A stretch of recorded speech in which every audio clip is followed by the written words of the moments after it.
l'extérieur. Merci. Non? C'est bon? Alors, on va ouvrir la séance.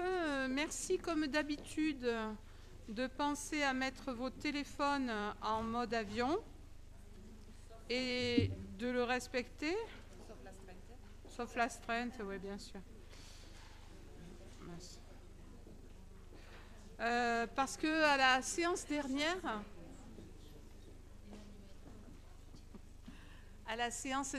il y a eu des trous avec des personnes qui parlaient, de fait, de téléphones qui fonctionnaient. Donc, merci d'être attentif à ça, parce que c'est dommage, avec la vidéo, après, de ne pas avoir les interventions de chacun. Bonjour à tous et merci d'être là. Donc, la séance est ouverte. Nous avons la feuille de présence, Corinne, qui circule. Merci. Donc, nous avons procuration de Victor Ravasa pour Dimitri Faro. Procuration de Stéphanie Coleno pour Françoise Cheroute.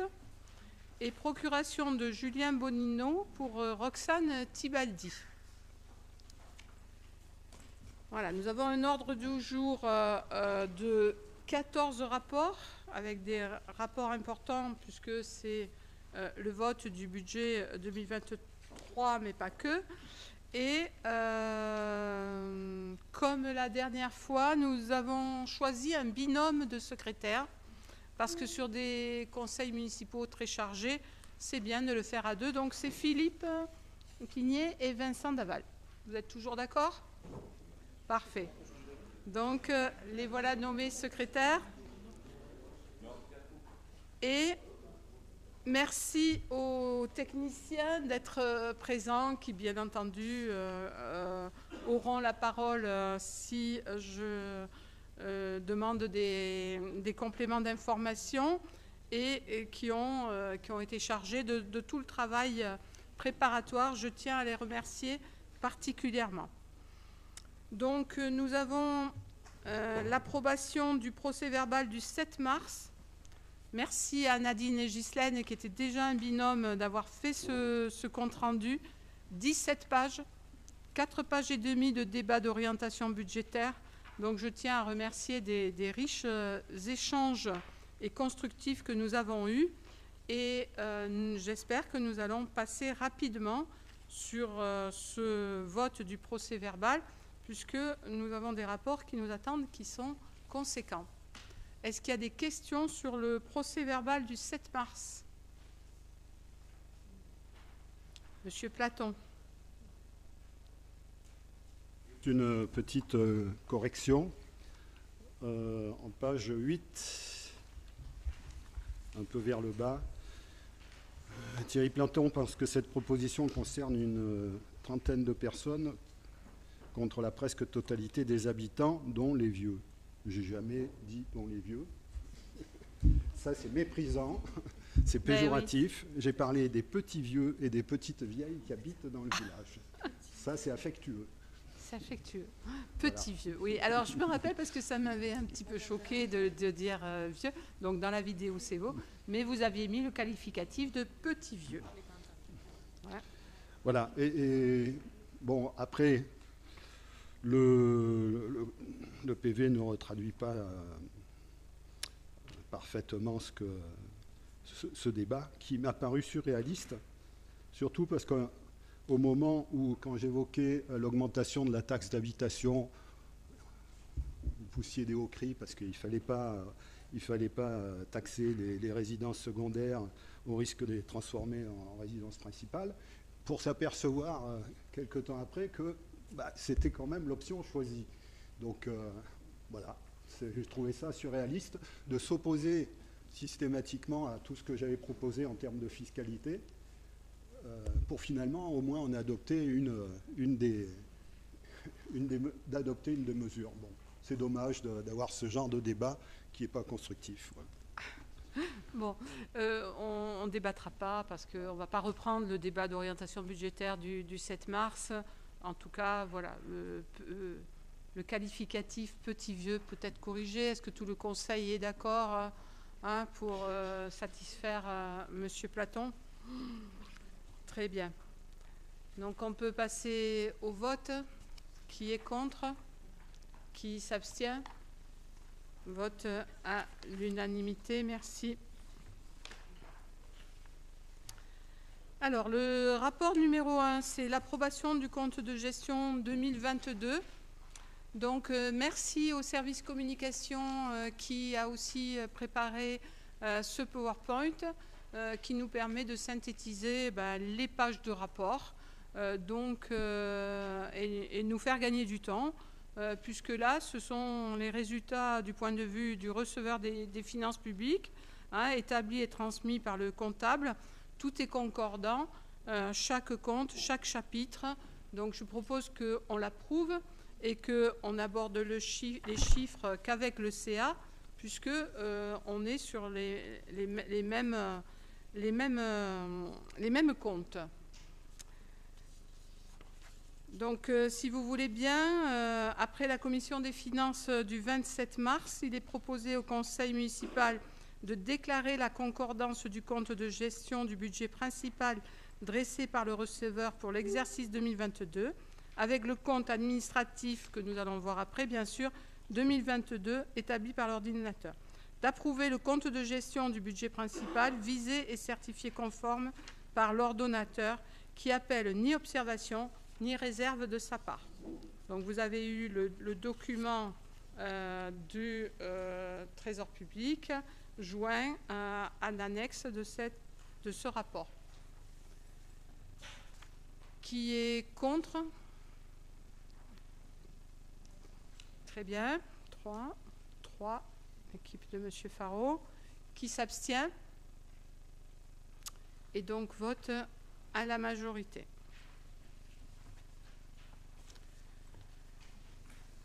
Le rapport numéro 2, donc il est le miroir du compte de gestion. Toutes les écritures ont bien été enregistrées chez le comptable.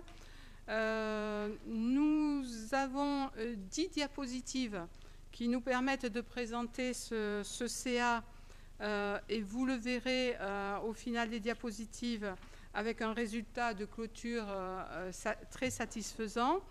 Et dans ces 10 diapositives qui nous présentent le CA, le ROB, donc le débat d'orientation budgétaire, n'est pas bien loin, du 7 mars. Nous avons vu les grandes orientations, mais là, nous avons les chiffres précis. Donc, je pense que ça n'amènera pas beaucoup de débats. Et je sortirai après, donc, après avoir désigné Christian Brondolin comme président de séance, dans un deuxième temps, et vous certifierez les comptes sans moi. Donc, une approbation du compte administratif en section de fonctionnement et en section d'investissement. Nous allons détailler les recettes et les dépenses dans chaque section. Donc, concernant les recettes réelles de fonctionnement constatées, vous pouvez voir sur la diapositive que c'est 9 073 euros, 64 000, pardon,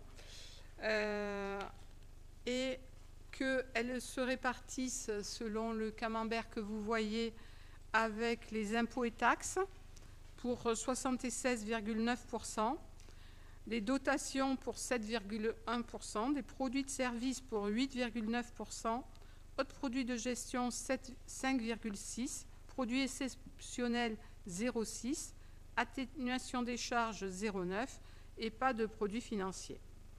Donc, par rapport au BP 2022, c'est 379 183 euros qui ont été constatés en plus.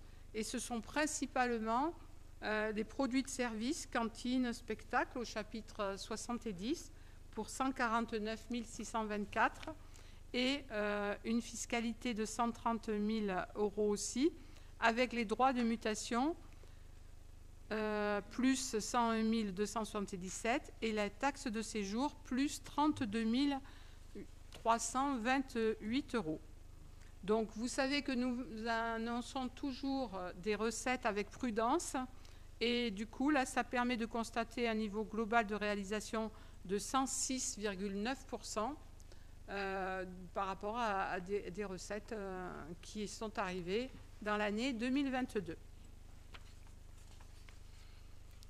Donc, concernant les dépenses, eh bien, nous avons vu qu'il y a un taux de réalisation de 93,5%, que les dépenses réelles de fonctionnement s'élèvent à 7 960 683 euros et que, vous le voyez, elles s'articulent toujours les mêmes postes avec les charges de personnel, les charges à caractère général, les autres charges, les charges financières et les charges exceptionnelles.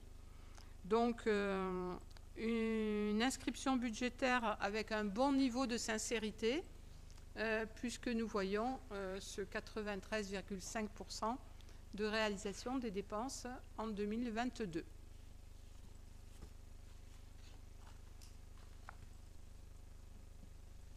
Nous avons fait un petit zoom sur le maintien des subventions à l'identique. Donc une commune engagée pour une vie associative dynamique et sociale. Préciser que pour les associations, 397 283 euros. Le CIVU, 387 567 euros. Et le CCAS, 148 856 euros. Donc, voilà.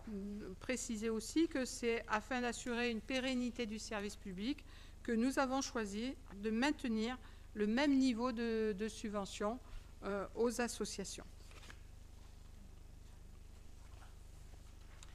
Les autres charges de gestion, on en avait beaucoup parlé au niveau du ROB, c'est l'inflation.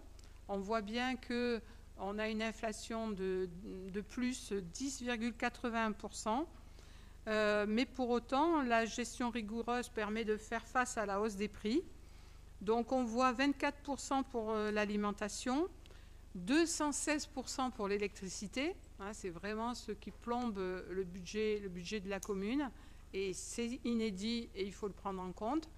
34% pour les combustibles et 19% pour le carburant.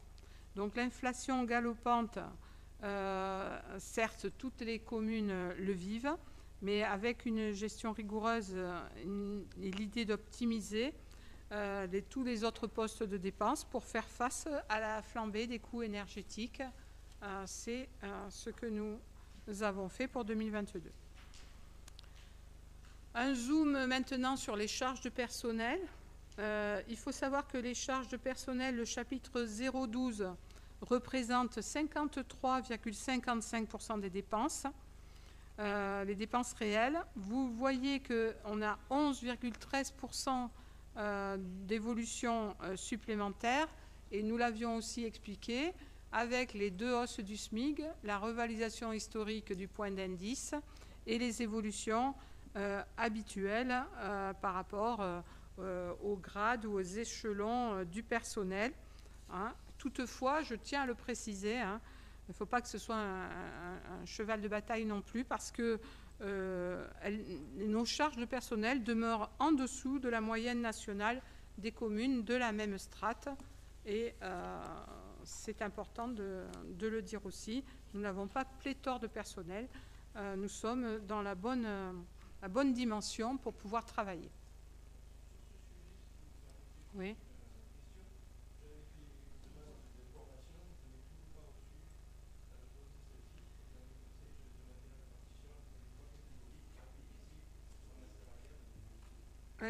Alors, Monsieur Faraud, moi je vous poserai la question de savoir pourquoi vous demandez ces précisions, parce que justement, nous, en commission finance, nous avons précisé, et vous l'avez dans les tableaux des effectifs, le nombre d'agents en catégorie A, le nombre d'agents en catégorie B et le nombre d'agents en catégorie C.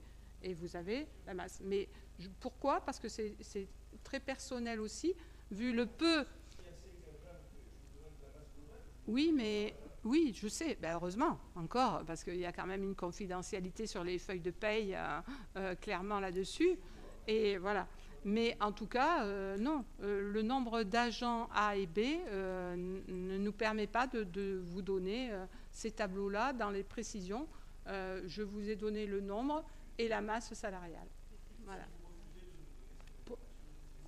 Je ne vous donnerai pas le détail. Voilà, vous avez...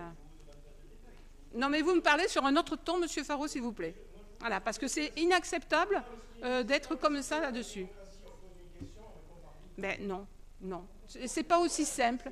Je vous dis pas oui ou non. Je vous dis que par confidentialité et par discrétion vis-à-vis des salaires des trucs, je ne vous donnerai pas. Vous avez eu les chiffres et nous l'avons même inscrit dans le BP d'après. Voilà. Donc, voilà ma réponse. Elle ne vous satisfait pas peut-être, mais elle protège aussi la confidentialité des payes. Compte administratif, toujours 2022 dans les recettes d'investissement. Pour l'exercice 2022, les recettes réelles d'investissement s'élèvent à un montant total de 4 114 601 €. Elles étaient de 7 millions en 2021. On peut constater un haut niveau d'inscription et un bon niveau d'exécution, puisque nous sommes sur 79,7% liés au calendrier des réalisations des opérations sur 2020, 2021 et 2022, notamment les AP. Les AP, je rappelle, Joliot-Curie, Maison des associations, qui ont pu être justifiés aux financeurs pour 1 159 928 et pour finir, l'affectation du résultat de 2021 de 1 349 164, auquel s'ajoute le FCTVA. Hein, tout le monde sait qu'on reçoit le FCTVA, les N plus 1 après, et qu'on est à 997 123. Et la taxe d'aménagement, 607 326 €. Donc, voilà pour les recettes d'investissement. Pour les dépenses d'investissement, eh bien, merci au service d'avoir imagé, puisqu'on retrouve les opérations que nous avons faites. La maison des associations, l'avenue Joliot-Curie, les rénovations énergétiques de l'école Mistral, la toiture de la chapelle des Pénitents Blancs, les commerces de la rue Poriol et les équipements sportifs d'Airfit. Donc les dépenses réelles d'investissement s'élèvent à 3 406 921 €. Et nous voyons avec ces images une partie de ce qui a été réalisé, bien entendu les plus gros, et nous continuons avec la sécurisation des écoles, plantation et occultation, la plantation d'arbres, puisque 40 arbres dans la ville ont été replantés, notamment au niveau du stade synthétique et au jardin partagé, au parc des Deux Canaux. Puis les passages en LED des cours de tennis, des bâtiments publics, acquisition d'un broyeur de végétaux et d'une balayeuse électrique, un programme d'investissement de 3 400 000 €.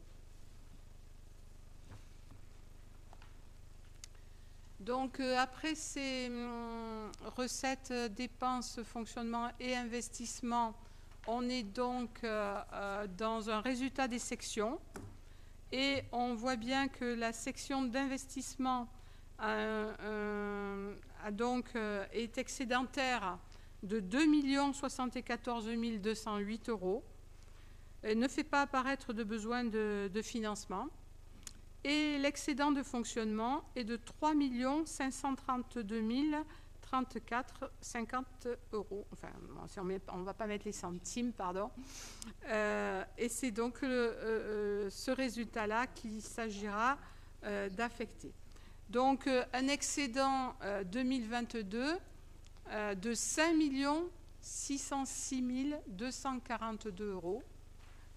Donc, on voit que là, on verra comment on affecte cela, mais on voit là la bonne santé financière de la commune et tous les efforts qui ont été faits pour contraindre vraiment ce fonctionnement et continuer à investir pour la commune.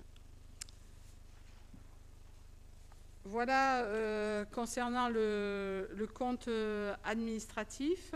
Je vais peut-être répondre aux questions avant de donner la présidence à M. Brondolin et à sortir de la salle pour qu'il certifie les comptes. Est-ce qu'il y a des questions sur ce compte administratif? Pas de questions?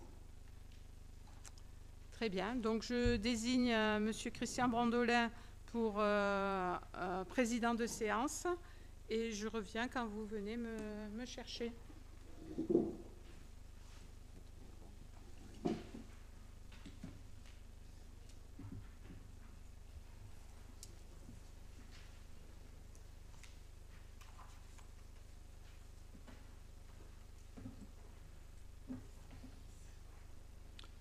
Donc, en l'absence de Madame le maire, on va certifier les comptes administratifs 2022 conformes au compte de gestion dressé par le comptable. En investissement, résultat cumulé 2 074 208,50 €. En fonctionnement, résultat cumulé 3 532 034,49, soit un total de 5 606 242,99 €. De certifier sincère des restes à réaliser. Donc, qui est contre?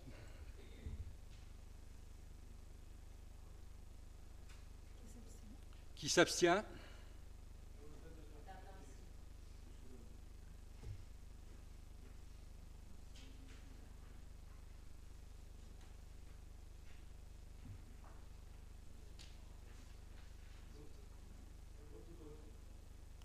D'accord. Donc, combien votre contre? Levez la main. 3. Abstention? 0. Bon, les comptes sont votés à la majorité. Vous pouvez rappeler Madame le maire.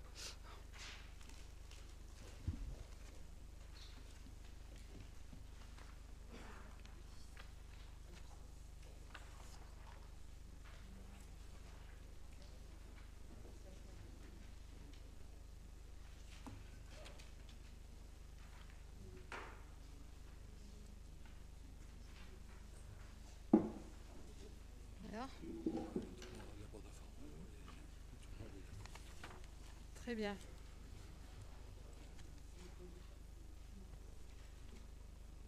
Alors, on reprend la séance avec le rapport numéro 3, qui est l'affectation des résultats. Donc, nous voyons aussi avec le PowerPoint très dynamique que nous avons un résultat de clôture de 3 532 000 et que l'enjeu de l'affectation du résultat est à minima de remplir nos obligations sur la section d'investissement. S'il y avait déficit, nous devrions le couvrir. Et deuxièmement, maintenir une réserve suffisante dans la section de fonctionnement. Donc, il apparaît que la section d'investissement ne présente aucun besoin de financement, car il est excédentaire, je vous rappelle, on l'a vu, il était excédentaire de 2 074 208. Donc, il est proposé d'affecter en investissement une partie de ce résultat, et nous allons y affecter, si vous le voulez bien, 1 332 034. Et par conséquent, sur la section de fonctionnement, nous allons affecter vous le voyez, hein, 3 535 000 moins le million que nous mettons à l'investissement, 2 200 000, nous le maintiendrons à la section de fonctionnement.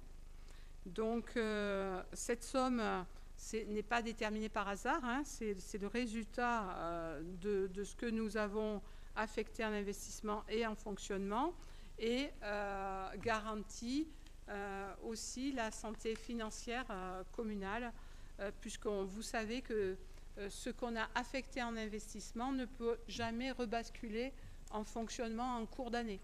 Donc c'est pour ça que nous restons prudents et nous le répartissons ainsi. Voilà, donc avant de passer au vote pour le rapport numéro 3, affecter en partie l'excédent de fonctionnement de 1 332 000 et maintenir par conséquent la somme de 2 200 000 sur la section de fonctionnement.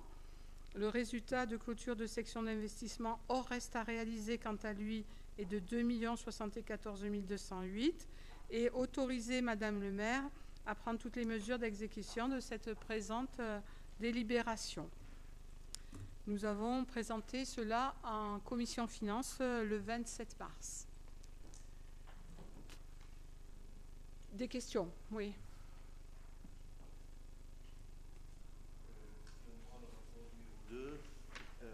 L'excédent de fonctionnement, c'était 3 532 034 et là, c'est 3 535 000. Si je voulais savoir où était la coquille, si c'était dans le rapport numéro 2 ou dans les slides. Dans le slide, je pense. Dans le slide, alors. Pardon. Au lieu de 32, c'est 35? Dans la diapositive. Oui, tu peux. Alors, 3 millions. 3 500. Tu regardes sur le tableau derrière, il est bien marqué 332, en dessous du tableau du haut, Ouais. quand tu tournes la page. C'est le slide qui a une erreur. Mais moi, je vois pas d'erreur. Je vois le même chiffre. Non, 3 535. Ah oui, dans la différence. Oui, oui, pardon. Non, en fait, l'erreur, elle n'y est pas, puisqu'elle n'est pas là-haut non plus. Non, mais quoi, 3 532 034. Oui. Elle est en bas dans la différence. Eh oui, parce qu'on a voulu vous faire la différence. Ouais. C'est juste une faute de ouais. frappe. Voilà. En fait, le résultat de clôture affectée, en haut, il est bon. Et il y a juste une petite erreur quand on a posé la soustraction. Ouais. Ça va, Monsieur Sambert? C'est très bien. Pas d'autres questions? On passe au vote. Qui est contre? 3. Équipe de Monsieur Faron. Qui s'abstient? Donc, vote à la majorité. Merci. C'est pas 5, parce qu'ils ont deux procurations. Ça manque une. C'est 4. Ouais. Merci. Rapport numéro 4 concerne la fixation des taux d'imposition pour 2023.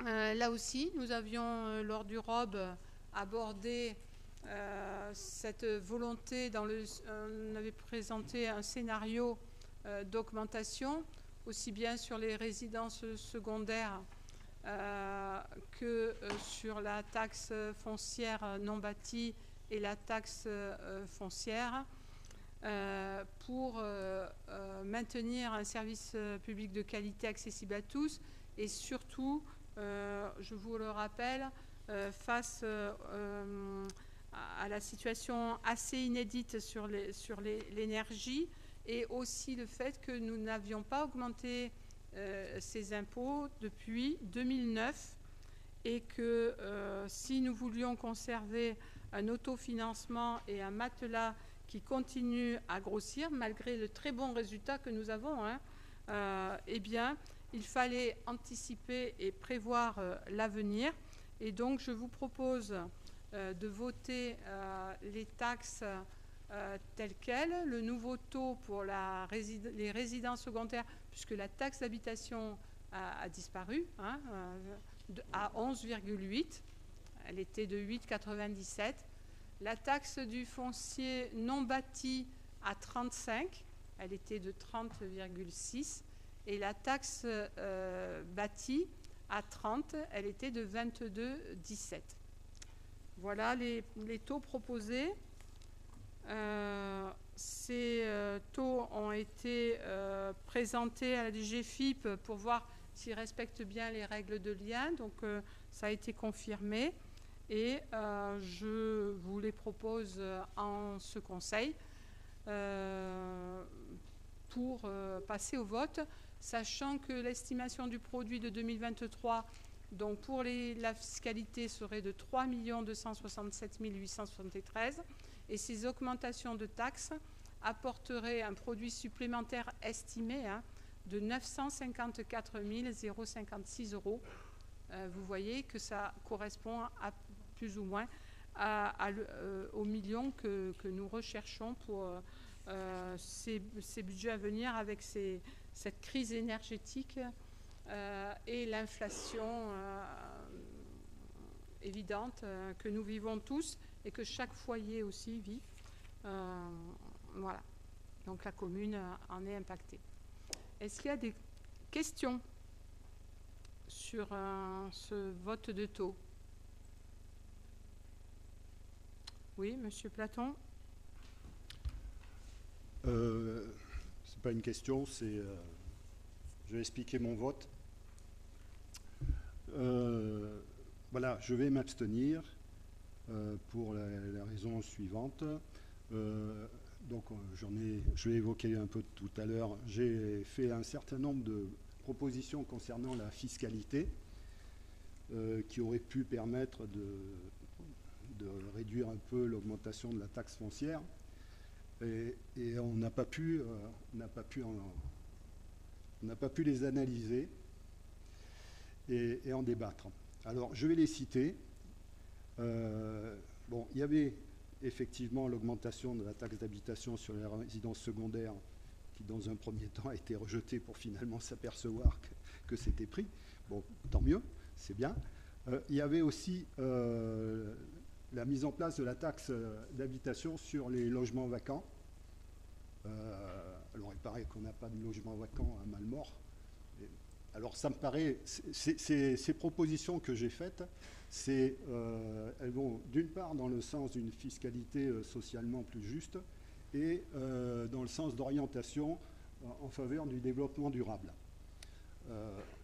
Donc la taxe d'habitation sur les logements vacants, ça permet d'inciter à mettre ces logements en location et de loger des familles sans avoir besoin de construire. Ça me paraît une bonne chose. Et quand j'en ai discuté dans le cadre du pacte pour la transition avec Philippe Ginoux, il me dit effectivement c'est une bonne idée. On ne l'a pas fait dans notre commune, je vais le faire. Bon, très bien pour lui. Il y a d'autres mesures qui sont des mesures d'exonération pour favoriser la rénovation énergétique des bâtiments. Ça aussi, ça peut se faire, ça coûte pas cher, ça accompagne les familles dans la transition énergétique et c'est dommage qu'on n'ait pas pu en discuter. L'exonération de la taxe foncière pour les jeunes agriculteurs et les agriculteurs bio, pour les accompagner dans le changement de pratiques agricoles, ça aussi, c'est quelque chose qui est facile à faire, ça coûte pas cher, mais c'est un signe dans le bon sens. Ensuite, la limitation de l'exonération pour les constructions neuves, là aussi, limiter l'étalement urbain et l'artificialisation des sols en favorisant plutôt l'utilisation des logements vacants ou la mutation des résidences secondaires en résidence principale. À mon sens, ça va dans le bon sens, même si dans certains cas marginaux, ça peut pénaliser certains ménages. J'en suis conscient, mais c'est un choix, c'est un débat qu'il faut avoir. Voilà.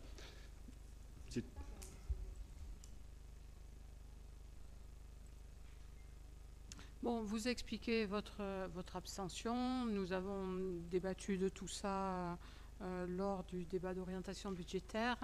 On était sur des positions différentes. Voilà, clairement, on l'a expliqué et je pense que voilà. On n'a pas tout expliqué. Je pense que quand même l'exonération. Expliquez-moi les logements vacants. L'exonération sur les constructions neuves. On avait abordé. Ça, c'est le seul truc sur lequel on peut avoir un débat. Et vous l'avez. Par contre, sur le reste, je ne vois pas qu'est-ce qui empêche de mettre en Oui, les place, logements surtout que c'est vacants, reconnu, et l'aide à la transition énergétique. Et l'aide à la transition énergétique aussi. Et oui, c'est ça.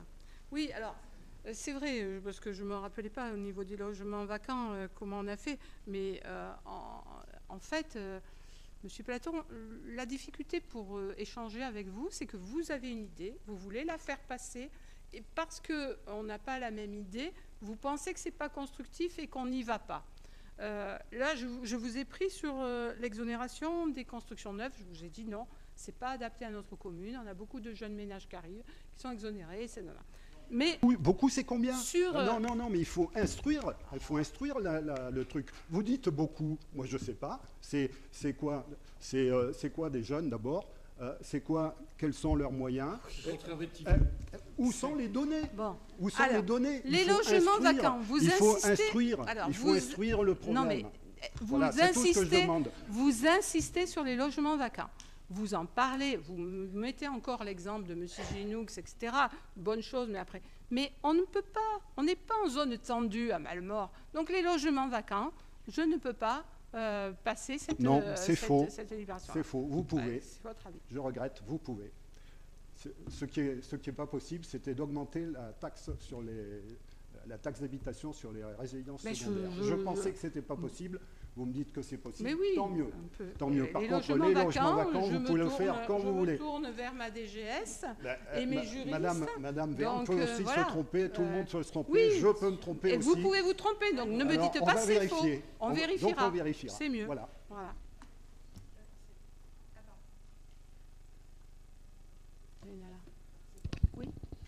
Oui, bonsoir. Sur la taxe sur les logements vacants, ce qu'on a pu voir, c'est que de toute façon, c'est un décret qui enliste les communes. Ces communes sont décrétées en zone tendue. On espérait, parce qu'on élargissait la liste de ces communes sur ce décret cette année, que Mallemort en fasse partie. Enfin, on espérait non, parce que ça voudrait dire qu'elle est en zone tendue. Mais en tout cas, on pensait que ça aurait pu se faire. Ça n'est pas le cas. Mallemort ne fait pas partie d'une zone tendue fixée par décret. Ce sera peut-être le cas l'année prochaine, mais pas cette année. Du coup, nous n'avions pas la possibilité de faire jouer, d'instaurer cette taxe sur le logement vacant, qui vient se cumuler à la taxe sur les résidences secondaires. Donc, c'est bon, enfin, c'est juste une info, je l'ai creusée parce que, évidemment, c'était, comme vous le disiez, une possibilité. J'ai réinterrogé la DGFiP à ce sujet. Ils ont confirmé, le décret ne cite pas Mallemort dans les zones tendues et ne nous permet pas d'instaurer la taxe locale, la taxe des logements vacants. Alors, il est clair que Mallemort n'est pas en zone tendue, ce qui l'empêche en principe d'augmenter la taxe d'habitation sur les résidences secondaires, mais ça ne l'empêche pas d'instaurer la taxe d'habitation sur les logements vacants. À mon sens, je revérifierai, mais je vous ai envoyé les articles qui concernent ces dispositifs. Ouais. Vous avez une réponse de nos services et c'est chaque année. Donc, en effet, peut-être que quand vous vérifierez que l'année prochaine, si nous sommes en zone tendue et que le décret le permet et inscrit Mallemort dans cette zone, pourquoi pas? Parce que je vous suis tout à fait sur les difficultés que nous rencontrons au niveau des logements sociaux, etc. Donc, c'est intéressant. Mais on ne peut pas. Voilà. Après, accepter des fois qu'on puisse, voilà, mais vous restez sur, vous pouvez, nous on ne peut pas. Donc voilà. En tout cas, moi j'ai des services qui travaillent et qui vont vérifier ça. Bon, on va limiter le débat parce que c'est stérile lorsque chacun reste sur sa position. Monsieur Faro. Alors, on parle de position, on va vous donner la nôtre. Et c'est notre position parce que c'est un choix. Vous avez fait des choix. Et nous, on pense qu'on peut en faire d'autres, notamment en matière de sobriété et notamment en matière de dépenses de frais de fonctionnement ou en matière de choix d'investissement qu'on considère comme, pour un certain nombre, nous sommes en désaccord. C'est notre choix. Nous comprenons votre position, c'est la vôtre. Nous pensons que la sobriété est une vertu. Nous pensons aussi que dans les caisses de la commune actuellement, et nous venons de le voir, il y a plus de 5 millions d'euros. Et donc, nous ne comprenons pas cette volonté d'augmenter massivement les impôts. Et c'est pour cela que nous voterons contre ces choix politiques. Voilà, j'ai dit. Voilà. Mais il me semble avoir précisé, en effet, hein, on est assez fiers du résultat d'excédent de 5 millions d'euros. Mais voilà, nous avons fait des choix, les choix de cette équipe est un choix responsable pour les années à venir. Voilà. Et que nous savons aussi que les années à venir seront difficiles. Et je l'expliquais la dernière fois aussi en orientation budgétaire, plutôt que d'augmenter chaque année ces taxes, nous préférons en cette année 2023 augmenter les taxes. Et je rappelle qu'avec 35 sur le non bâti et 30 sur le bâti, nous restons toujours les taux les plus bas du pays salonnais. Hein. Donc clairement, ils n'avaient pas été augmentés depuis 2009. Nous restons toujours les taux les plus bas. Et c'est une augmentation vraiment nécessaire pour continuer à... Parce que au fil du temps, notre matelas baisse. Et même si nous avons ces 5 millions d'euros, eh bien, nous ne pouvons pas continuer à le puiser sans penser à ces nouvelles taxes. Voilà. Effectivement, ce matelas baisse, mais c'est votre bilan. Hein. Ce n'est pas le nôtre. Oui, donc ça, vous devez l'assumer aussi. Mais c'est un bilan d'investissement. Donc c'est un choix. Nous pensons être également responsables et nous proposons une alternative, tout simplement. Et nous respectons vos choix, hein, mais il y en a d'autres. Non, mais nous avons un différend là-dessus et nous respectons nos différends. Et nous l'actons. Voilà. Donc on passe au vote, que j'ai compris. Donc avant de passer au vote, Monsieur Platon, oui. Encore une question ? Encore une question. Donc parmi les propositions, il y avait l'exonération de taxes foncières pour la rénovation énergétique. Pourquoi il n'y a pas moyen d'en parler de ça?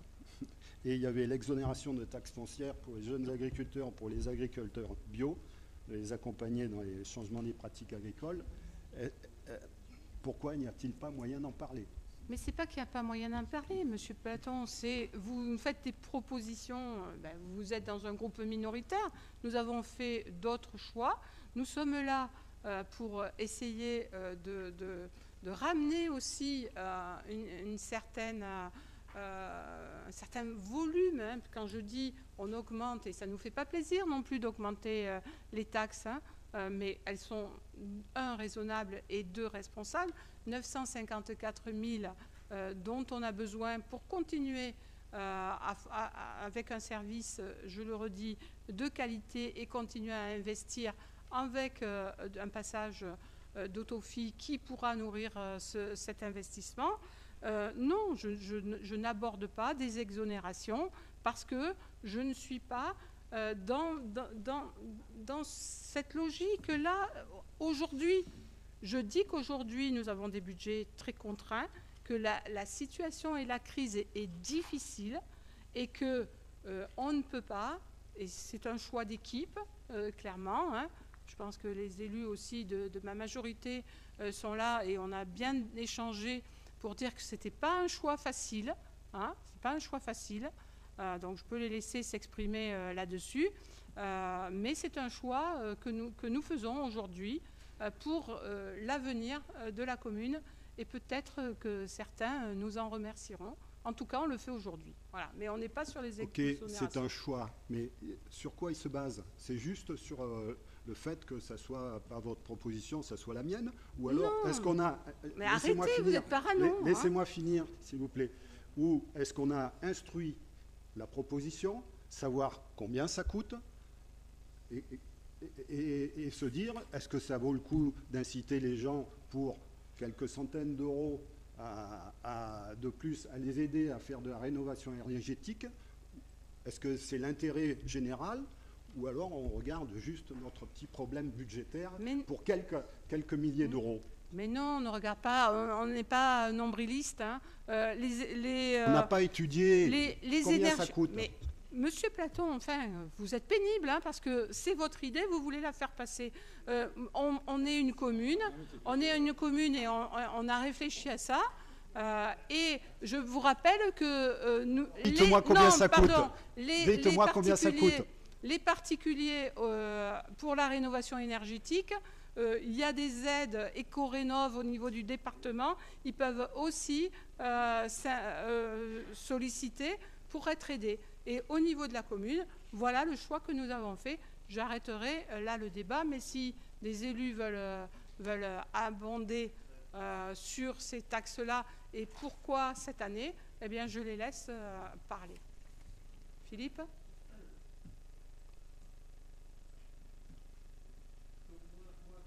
Je pense effectivement qu'il y a plusieurs choses qui font que effectivement c'est le bon moment pour augmenter les taxes, la taxe foncière. D'abord parce que effectivement, comme on l'a montré, le bilan de l'année dernière et l'évolution telle qu'on va avoir cette année, eh bien on va avoir des dépenses, des charges de plus en plus importantes qui vont arriver, hein, qui sont liées à l'énergie, l'alimentaire, etc. On a également nécessité effectivement d'assurer un service à la population qui soit, je dirais, de qualité et qu'on puisse continuer à assurer ce service. Donc effectivement, il est nécessaire que l'on puisse avoir les financements pour assurer ce service.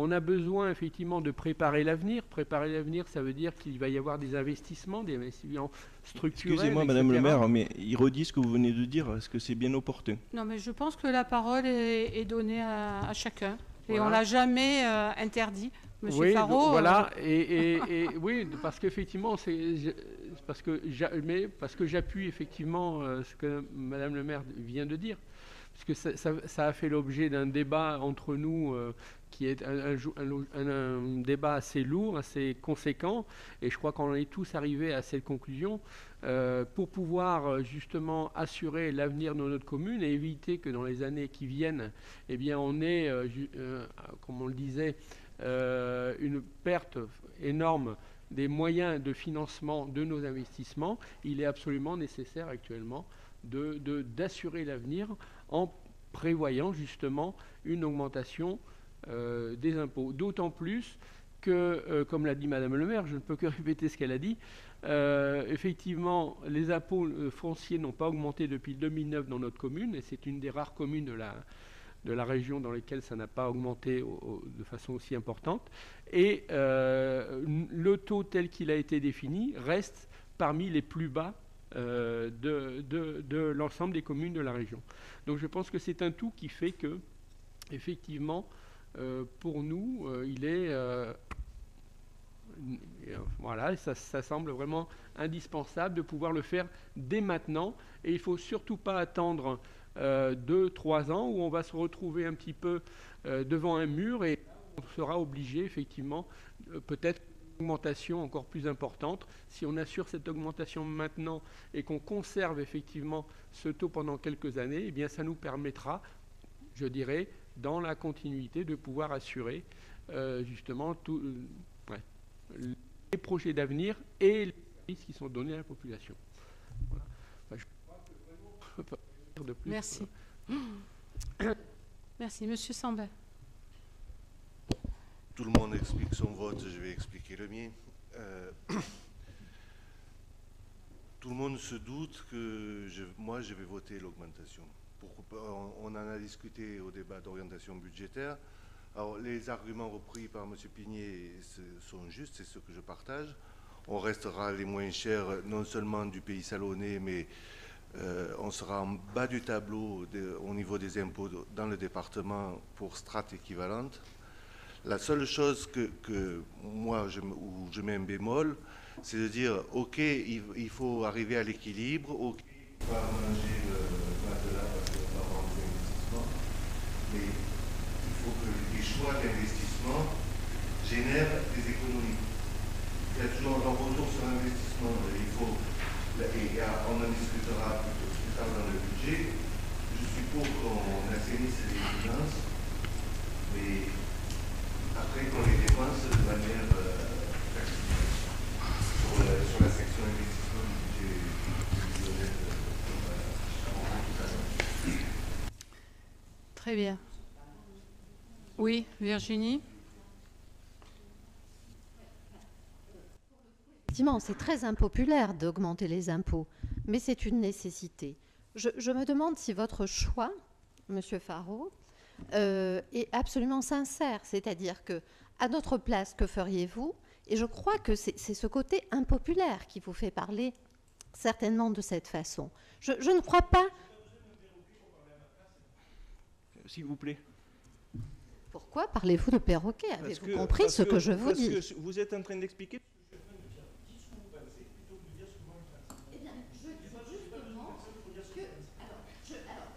Très clairement, je ne crains pas de le dire très clairement, je pense, Monsieur Faraud, que vous allez, enfin, que votre position est celle-là, pour la simple raison que c'est très impopulaire d'augmenter des impôts.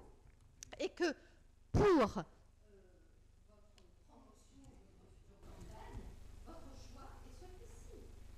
Mais évidemment, c'est ce que je vous ai dit, notre choix n'est pas le vôtre. Et nous avons le droit de ne pas avoir les mêmes idées que vous. Alors vous commentez mes dires, mais moi je ne me permets pas de commenter vos choix. Je dis notre position. Maintenant, je ne suis pas maire. Ce n'est pas moi le maire. Monsieur Faraud, vous n'en avez pas conscience, mais ce n'est pas moi. De terminer mon propos. Terminez votre... Ce que je veux vous dire, c'est que votre position, alors notre position est la nôtre et nous l'assumons, mais votre position est peu sincère. C'est ce que je veux dire. Et je ne suis pas un perroquet, je ne tiens pas à l'être. Pas sincère, mais votre budget ne l'est peut-être pas non plus. Monsieur Faraud, vous ne coupez pas la parole à Madame Artero qui est en train de parler. Et s'il vous plaît, parce que ça coupe me prend en partie. Non, je ça ne coupe vais pas les le micros laisser faire. et je vous donnerai la parole après. Voilà, je reste quand même l'organisatrice des débats.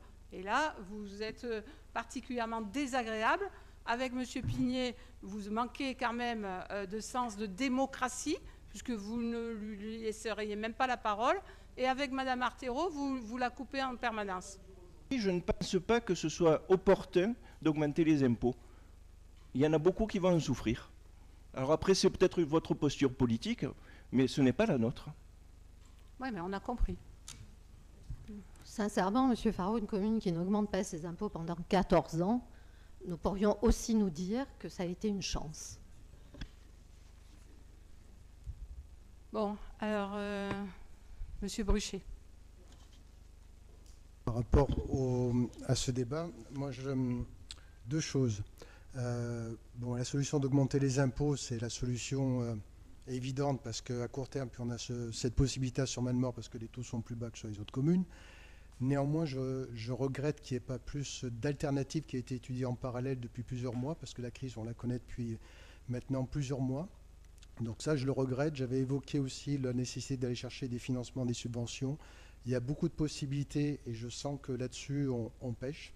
On ne le fait pas, ou on ne le fait pas à la hauteur des possibilités qui sont offertes au niveau national, au niveau régional, au niveau départemental. On le fait, mais il y a vraiment de l'argent à aller chercher et je vois le train qui passe. Et là, il me semble qu'à ce niveau-là, on passe un peu à côté. Ce serait intéressant d'avoir, Thierry s'est exprimé, peut-être une idée de ce que ça représenterait de mettre en application. Alors, on ne va pas le faire maintenant, évidemment, mais dans les semaines qui suivent, d'avoir une idée de ce que ça représenterait la mise en place de ces alternatives ou de ces mesures pour voir un peu ce que ça représenterait en termes en pourcentage de l'augmentation.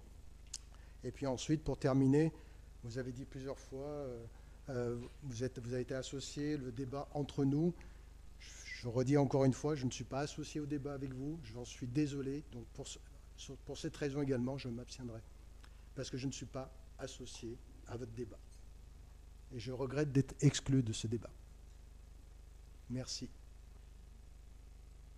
Bon, est-ce que nous pouvons passer au vote de ces taux? Donc, il s'agit de voter, et nous en avons parlé en commission finance le 27 mars, la taxe d'habitation à 11,80, la taxe foncière sur les propriétés bâties à 30 et la taxe foncière sur les propriétés non bâties à 35. Donc, on a un peu vu les votes de chacun, mais qui est contre? Qui s'abstient? Donc vote à la majorité, merci.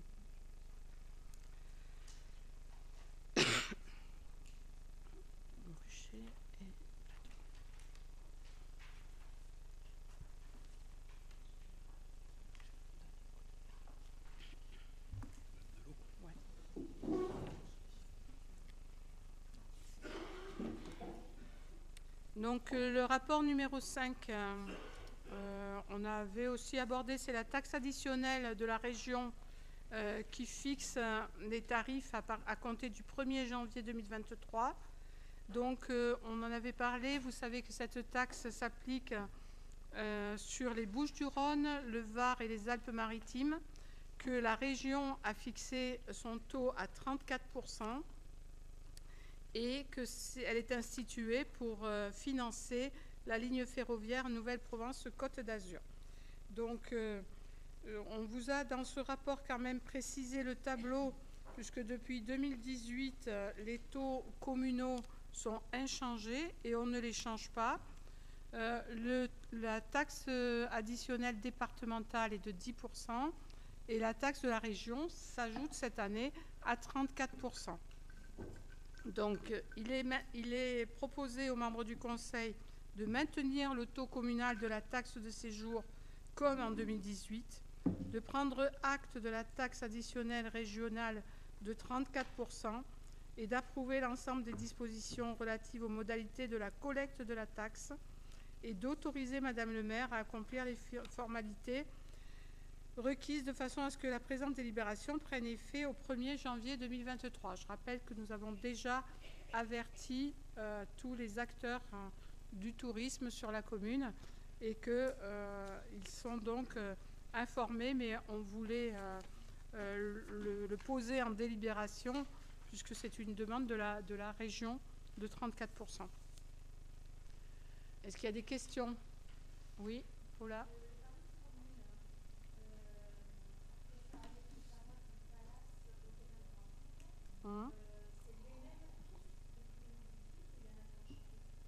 Non, c'est les mêmes, on n'a rien changé.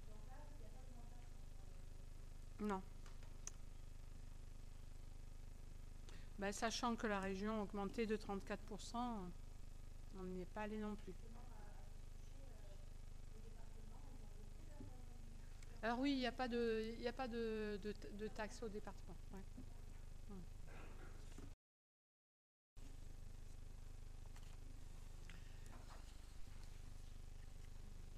Qui est contre? Qui s'abstient?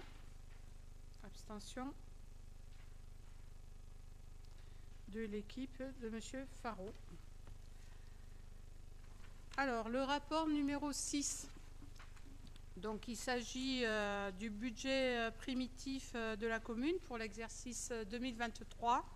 Et là aussi, vous pouvez suivre votre document, mais nous avons voulu vous le présenter sous forme d'un diaporama avec 10 diapos aussi pour présenter ce BP 2023. Mais comme le CA, vous savez que nous l'avons abordé. Où est-ce que je l'ai mis ? Nous l'avons bien abordé aussi au niveau du ROB. Alors, pareil, hein, il s'agit de 2 sections, fonctionnement et investissement, que nous verrons les recettes et les dépenses dans chaque section. Donc avant une présentation générale, puisque c'est important que vous compreniez que le budget primitif en fonctionnement pour 2023 a un prévisionnel de 12 252 000 et en investissement 8 078 000.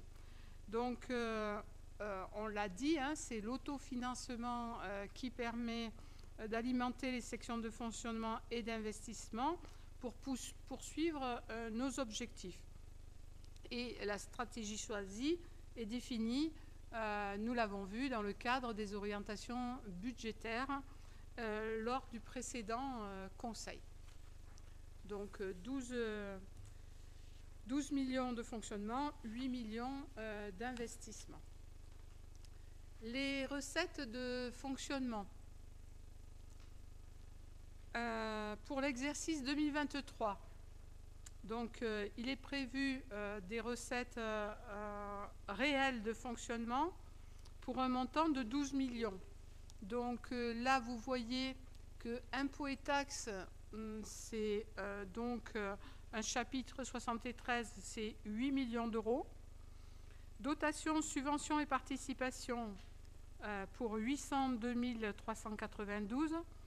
Je rappelle que là, encore une fois, on ne rentre que les subventions qui sont notifiées. Hein. Et nous avons du coup dans ce chapitre-là aussi la DGF, le FCTVA et sûrement le filet de sécurité. Nous avons voulu l'inscrire là parce que ce filet de sécurité, c'est ce que l'État va nous compenser par rapport aux hausses d'énergie. Et nous avons été obligés de le rentrer dans ces recettes parce que maintenant, nous avons pratiquement des certitudes. Et les recettes d'exploitation au chapitre 70 et 75, donc ça concerne bien entendu toutes les locations, les facturations, le cimetière et les revenus d'immeubles et toutes les facturations, alors que ce soit sortie, voyage, les repas et l'arrosage. Autres recettes, ce sont les remboursements des charges de personnel et les pénalités sur marché, les opérations d'ordre et des excédents de fonctionnement de 2 200 000. Nous le rentrons dans les recettes, nous l'avons vu dans l'affectation, puisque nous l'avons affecté. Un petit zoom sur la fiscalité, disons, on va dire directe, on en a parlé, on attend 3 267 873 pour la fiscalité entre nos différents taux de taxes que nous avons votés. Et nous l'avons vu tout à l'heure, nous savons que ça apportera 954 000 supplémentaires. À cela s'ajoute la fiscalité indirecte, c'est l'attribution de compensation de la métropole. Donc on sait que nous touchons une AC de la métropole de 3 769 260. Et là aussi, je ne vous cache pas mon inquiétude. En métropole, systématiquement, où on réaborde ces AC. Donc pour le moment, bien entendu, nous voyons que c'est plus de 50% de fiscalité qui nous sont amenés. Donc on ne souhaite pas que ça soit bien entendu diminué, mais en tout cas, voilà, j'espère que nous tiendrons à ce niveau-là. L'avenir nous le dira. Je crois que c'est 3 264 et pas 267. Peut-être qu'il y a une petite coquille dans les PowerPoint. Si vous l'avez dans le document, c'est le document qui fait foi. Les dépenses de fonctionnement prévisionnel. Donc là, c'est pareil, hein, on retrouve toujours nos charges de personnel, les charges à caractère général, autres charges et gestion courante et les subventions, plus l'autofinancement. Donc pour l'exercice 2023, il est prévu des dépenses réelles de fonctionnement de 12 252 049 €. Et donc, nous avons expliqué en quoi, est-ce qu'on ne reprendra pas de zoom là-dessus, mais en quoi elles augmentent, vous l'avez bien vu. Et nous savons que nous avons aussi les subventions aux associations et on garde l'équilibre avec le CIVU. Le CCAS augmentera sa subvention à 181 000 au lieu de 148. Et les charges financières, intérêts de la dette, bon, c'est pas grand-chose, mais c'est bien de le préciser, c'est 23 600 €, parce que nous avons une dette très basse. À cela s'ajoute l'autofinancement, prévu à hauteur de 2 632 000, prélevé de la section de fonctionnement pour financer l'investissement. Ainsi, le total des dépenses est estimé à 12 252 000. Concernant l'investissement, les recettes d'investissement prévisionnelles pour l'exercice 2023, les recettes d'investissement s'élèveraient à 8 078 000 et elles se décomposent de la façon suivante. Alors, les subventions notifiées. Alors, je rappelle que c'est vraiment sincère dans le sens où ce sont celles qui sont juste notifiées pour 173 750, mais les services ont déjà travaillé à toutes les subventions possibles. Et là, je ne vous rejoins pas trop, Monsieur Bruchet, sur les possibles dans les subventions, puisqu'on a des services qui travaillent énormément à partir de ce qu'on veut investir, quelles subventions aller chercher, et on va chercher des subventions cette année particulièrement au niveau du fonds vert, mais aussi au niveau du département, au niveau de l'État, au niveau du plan climat, au niveau de la sécurité, et il y a un gros service, un gros travail des services sur tous les dossiers dans des délais et dans des temps très restreints, avec les moyens que nous avons humainement, bien entendu, là-dessus. Donc là, il y a donc précisé le FCTVA pour les dépenses réalisées en N-2, ils s'élèveront à 511 857 et l'affectation du résultat 1 332 000 et la taxe d'aménagement de 60 000.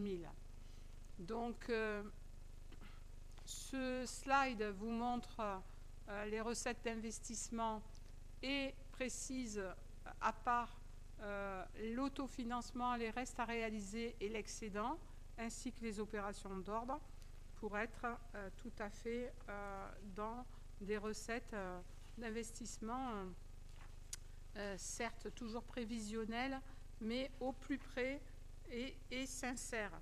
Vous savez qu'il faut toujours aussi, et on l'a vu dans le premier CA, les premiers rapports au CA, nous avions eu cette année 320 000 de recettes supplémentaires. On espère bien entendu des recettes supplémentaires et il y en aura, mais il vaut mieux être toujours prudent sur cette sincérité de départ.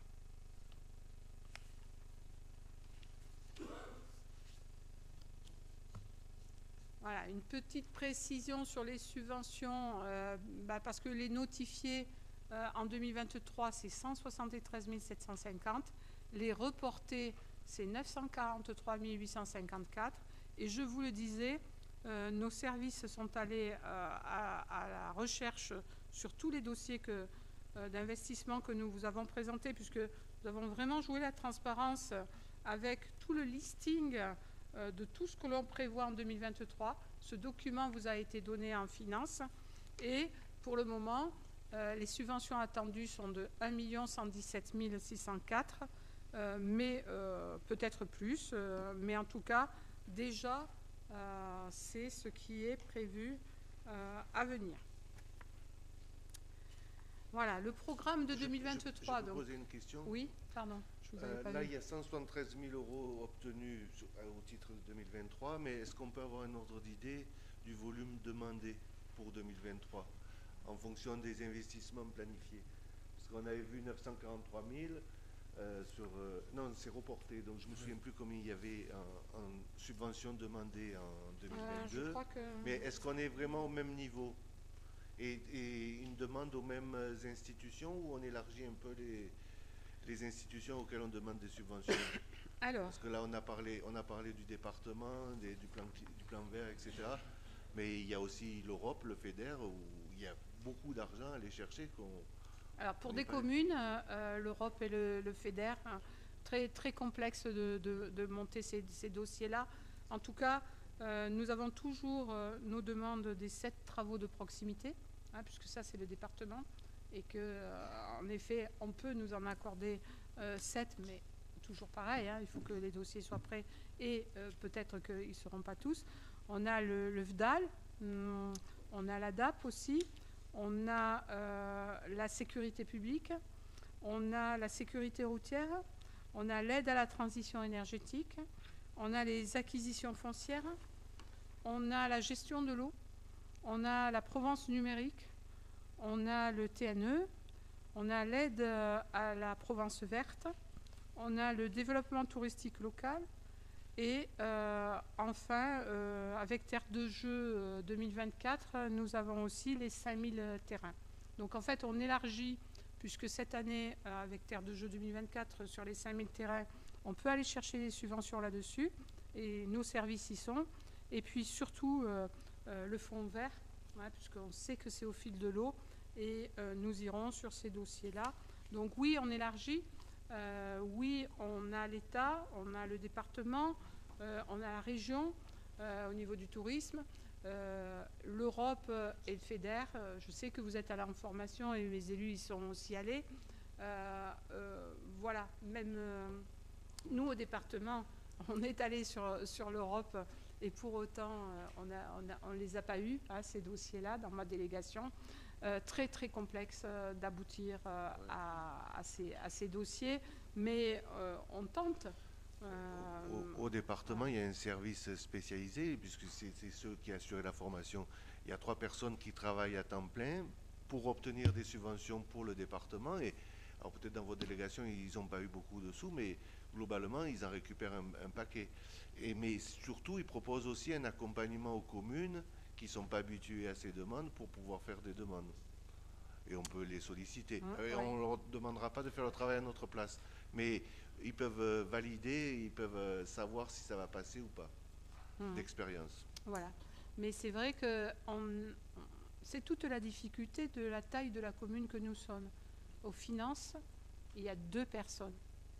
Et 2 personnes pour, là par exemple, pour le 1er mai, je peux vous dire qu'il y a 37 dossiers à déposer. Alors même si on s'y prend à l'avance, c'est une charge énorme parce qu'entre les mandatements, le prévisionnel, tout le travail qu'on a depuis des mois sur les budgets, etc., eh bien, ces dossiers nous demandent énormément de temps, d'anticipation et voilà.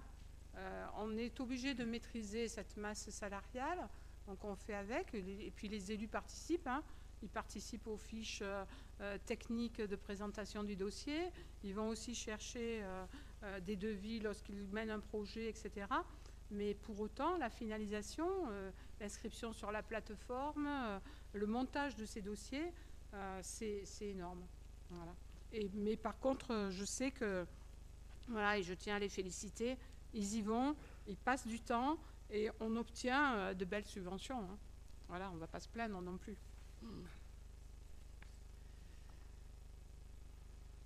Oui, au sujet des subventions et du fonds vert en particulier. Le fonds vert, il a 2 milliards d'euros de dotation. Et aujourd'hui, donc il est en place depuis l'automne dernier, il y a déjà 7 milliards, enfin, il y a 2 milliards d'euros. Et il y a 7 milliards de demandes aujourd'hui de toutes les communes qui se sont déjà lancées. Et nous, on n'a pas commencé. Voilà, j'ai peur que ça fasse comme les petites villes de demain, où, bon, et je souscris à ce qu'a dit Eric, on est en retard. Et peut-être qu'on passe beaucoup de temps sur des petites subventions, qui demandent aussi des dossiers et des papiers, comme les grosses. Mais on oublie, et puis peut-être qu'on n'a pas les projets, je ne sais pas, sur le fonds vert, ben, si on n'a pas de diagnostic, si on n'a pas de choses à proposer parce qu'on ne sait pas quoi faire, on n'a pas de plan pluriannuel climat-énergie, eh ben, peut-être qu'on ne sait pas quoi proposer parce qu'on est en retard, c'est tout. Bon, non, je ne peux pas vous laisser dire ça, parce que vous parlez de milliards, donc vous parlez nationalement. Pour la région PACA, c'est 100 millions d'euros. Hein. Donc voilà. Il y en a déjà le triple la qui a été demandé. Le triple a été demandé. Et la présentation des services dernièrement aux élus, elle date d'il y a à peine un mois. Actuellement sur la région PACA, voilà. On sait que les dossiers vont se déposer au fil de l'eau et pour nous, ça nous rassure. Mais voilà, moi, on connaît, toutes les communes sont dans le même état parce que pour déposer ces fonds verts, il nous faut des diagnostics énergétiques très poussés. Donc ces diagnostics énergétiques, on l'apprend quoi? On l'apprend il y a un mois. Ce n'est pas les diagnostics que l'on pouvait faire jusqu'à présent. Il faut aller plus loin. Et même les dossiers déposés par je connais une commune qui a commencé, ils sont toujours encore retoqués parce que ils le déposent certes, mais les diagnostics vont être beaucoup plus exigeants que ce qu'on a pu faire. Donc après, voilà, on va les relancer. Mais ça demande de le budgéter, de le programmer. Et voilà, non, on n'est pas en retard. On sait ce qu'on veut faire. Il y a des rénovations énergétiques sur les bâtiments à venir. Ils sont d'ailleurs dans le programme suivant, puisque dans les axes, et on a mis des axes de priorité. Et vous avez tout le détail de ce que nous voulons faire, dont 6 axes. Énergie, environnement, l'investissement pour 2023, c'est 29%. Sécurité, alors il y a les deux, hein, sécurité routière et sécurité classique, 21%. 16% pour le patrimoine, 11% pour l'éducation, 10% pour c'est la sécurité voirie, et qualité de vie, 7%. Services techniques, parce que dans le détail, il y a toujours de l'impondérable et des petits investissements qui sont nécessaires, 2%. Et pour le sport et divers, 2% aussi. Donc, j'espère que M. Sambin, ça répond en effet à ce que cet investissement-là, à ce qu'on recherche, c'est-à-dire que minimiser ou évaluer en tout cas le coût que nos investissements vont pouvoir coûter après en fonctionnement et diriger nos investissements pour 6,5 millions d'euros prévus pour 2023, vraiment sur l'amélioration énergétique de nos bâtiments et la sécurisation aussi et la mise en conformité, sans oublier le reste. Parce que je rappelle que notre volonté, et c'est vraiment la volonté du groupe majoritaire, c'est de ne pas opposer les investissements que l'on fait. Parce qu'il faut avoir une vision large et nous ne pouvons pas non plus laisser notre patrimoine se dégrader. Donc il y a une partie qui est prévue sur le patrimoine et on a donné, donc je pense Carmel, tu as dû avoir le document de toutes les précisions sur l'investissement, parce que je l'ai donné à monsieur Faraud. Et on est sur, bien entendu, les rénovations énergétiques, mais sur le patrimoine, sur l'éducation, sur la sécurité, sur le sport, un petit peu moins, vous le voyez. Mais on équilibre quand même les investissements à venir. Voilà. Oui, moi, ça me fait plaisir que vous ayez prévu un programme pour 2023 concernant le patrimoine. Et peut-être l'oratoire? Merci. Alors, l'oratoire, on atteint les subventions. Hein, Vincent? La recherche des subventions. Parce que c'est vrai que tout ce qu'on a prévu, eh bien, on se doit, hein, on fonctionne aussi comme ça, on se doit d'aller chercher les subventions dessus. Pour que, bien entendu, on continue une maîtrise d'un budget très, très sérieuse. Voilà pour le plan d'investissement. Après, il y a 2 autres slides qui vous disent un petit peu comment c'est réparti par service. Vous voyez que les services techniques portent 70% de l'investissement. L'urbanisme, 25% parce que c'est de la réserve foncière. Donc là aussi, on va sur les réserves foncières parce qu'on a l'opportunité, qu'il y a des occasions qui se présentent pour 2023 et qu'il ne faut pas les laisser passer. Donc on a 25% d'investissement en réserve foncière et les services administratifs pèsent peu sur l'investissement puisque c'est que 5%. Et voilà, c'est vrai que les services aussi sont bien conscients d'un budget à maîtriser et peuvent aussi reporter des investissements qu'ils souhaitaient dans les années à venir en espérant qu'on passe cette crise et que cette crise après nous permette que les services administratifs et autres puissent avoir un petit peu plus d'investissement pour le bien-être des agents, pour tout le monde et puis pour faciliter aussi le travail. Voilà, donc l'autre slide, c'est la répartition par pôle. Je pensais que c'était aussi intéressant parce que 70% portés par l'EST, on voit que c'est assez bien équilibré en trois portions, entre les espaces verts, les bâtiments et l'espace public. Le service propreté, moins, mais on voit que le service propreté, par contre, dans le fonctionnement, c'est aussi plus important. Voilà. Voilà toutes les précisions pour ce budget primitif 2023. Donc, il s'agit de l'approuver, après bien entendu toutes questions que vous pourriez poser, pour une section de fonctionnement de 12 252 000 et une section d'investissement de 8 078 000. Et de dire, je l'ai dit, mais c'est important de le rappeler dans la conclusion, qu'une subvention d'équilibre au budget du CCAS sera inscrite à 181 000 €. Voilà, donc vous le voyez, un budget 2023 ambitieux en termes aussi d'investissement. Et je peux répondre à toute question si vous en avez, puisque vous avez eu, je pense, toute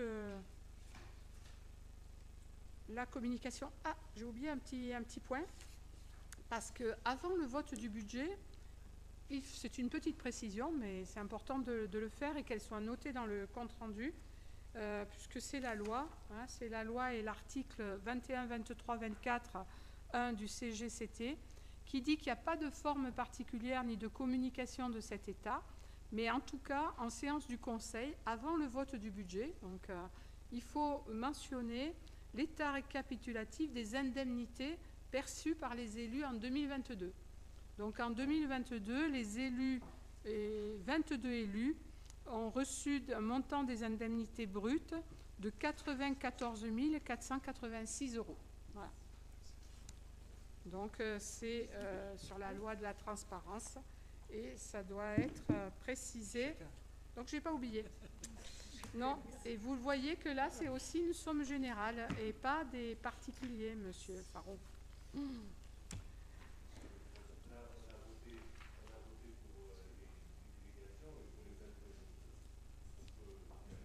Oui, voilà, c'est sûr.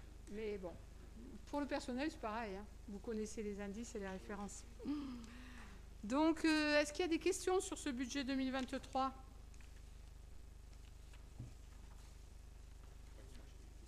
Oui.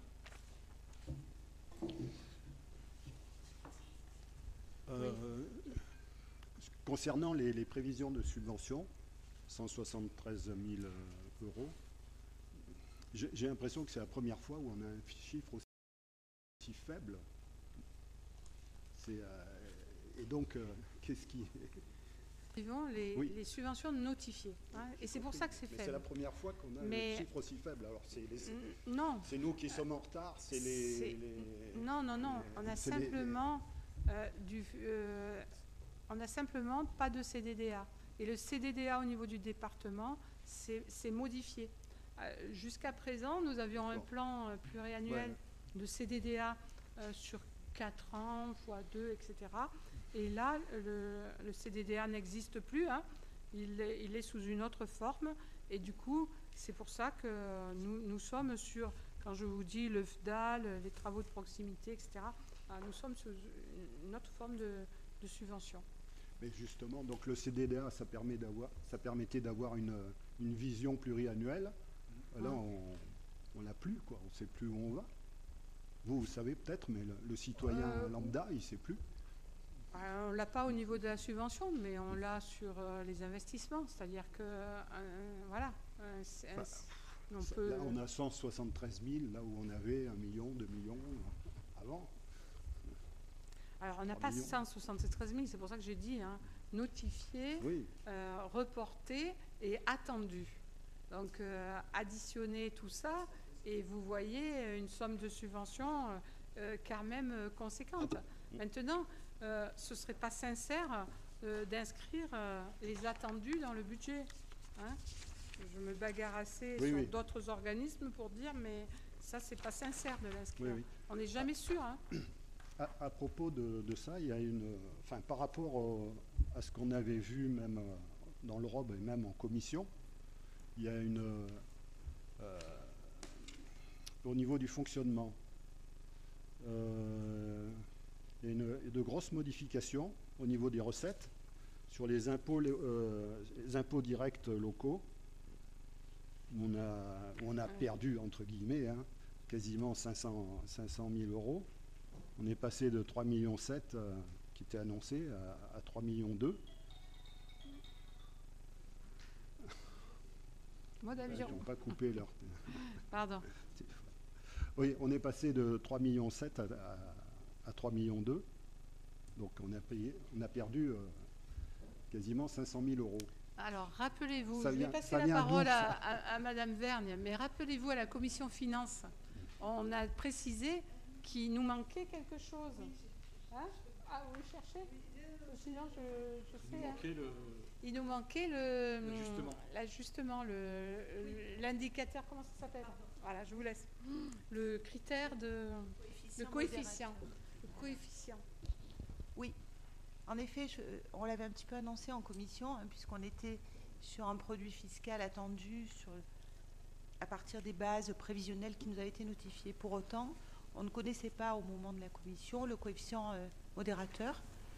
Alors, pour rappel, le coefficient modérateur, qui est de 0,74, il avait été dégagé au moment de la suppression de la taxe d'habitation 2021.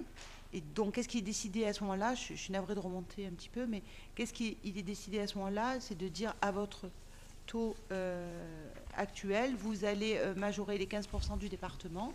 Du coup, votre taux de référence, ça va devenir 22,17. Mais pour autant, si ça dépassait de vraiment beaucoup, ou si c'était vraiment en dessous de la somme attendue, cette manipulation, cette compensation qu'on est en train d'instaurer en vous faisant bénéficier de la part départementale, un coefficient modérateur se calculerait qui viendrait mettre à un niveau raisonnable la recette attendue en compensation. Donc on parle pour la première fois là de coefficient modérateur. Ok. Bon, donc c'est ce fameux coefficient qu'on ne connaissait pas. Voilà, modérateur cette année, Alors, bon, je vois que ça a été compensé. Ça a été compensé donc cette baisse par rapport au budget, parce qu'on n'a pas changé notre budget finalement. Non, on a travaillé sur les recettes. Mais on a inscrit donc des droits de mutation qui sont passés plus importants, et on a inscrit une taxe de séjour, etc. Donc on avait du gras. Ce qui a été présenté en commission. Ben oui, mais on dit toujours qu'il faut être prudent. Oui. Mais là, on est contraint. Oui, mais... On est contraint. Vous vous rendez compte? Il faut être prudent, mais je finis. Il faut être prudent de façon générale. Mais le jour où on augmente les taxes, on peut quand même se poser des questions. Est-ce que ça vaut le coup le gras de le garder sous la table? Non, mais parce qu'il était sous la table. Monsieur Platon, je vous rappelle, et nous avons vu en commission finance le 27, et nous avons mis cette réserve que nous ne connaissions pas le coefficient modérateur. Vous vous rendez compte l'exercice que nous devons faire? Nous connaissons le coefficient modérateur juste la veille de l'envoi des documents. Et à ce jour-là, nous savons qu'avec le coefficient modérateur, la somme va être, mais ce n'est pas 10 000, 20 000 à chercher, ça va être 500 000 euros. Vous vous rendez compte? Donc, heureusement, donc, voilà, et c'est là qu'il faut s'adapter, et on va chercher les 300 000 du filet de sécurité de l'énergie, alors qu'on s'était dit, on ne sait jamais, on ne sait pas encore qu'est-ce qu'ils vont nous donner, donc gardons-le, on verra après. On va chercher un peu plus de taxes de séjour, parce que là, on ne sait pas, on fait encore un pari que l'été va bien se passer, et on va chercher les droits de mutation. Donc, on aurait franchement préféré garder, comme vous dites, ce gras, qui n'est pas certain, mais on ne peut pas, parce qu'on a ce coefficient de modérateur. Et le gras, il n'est pas énorme non plus, puisque vous avez vu que dans le CA, les recettes supplémentaires, elles étaient de 300 000. Donc là, on est allé chercher 500 000 qu'on a besoin.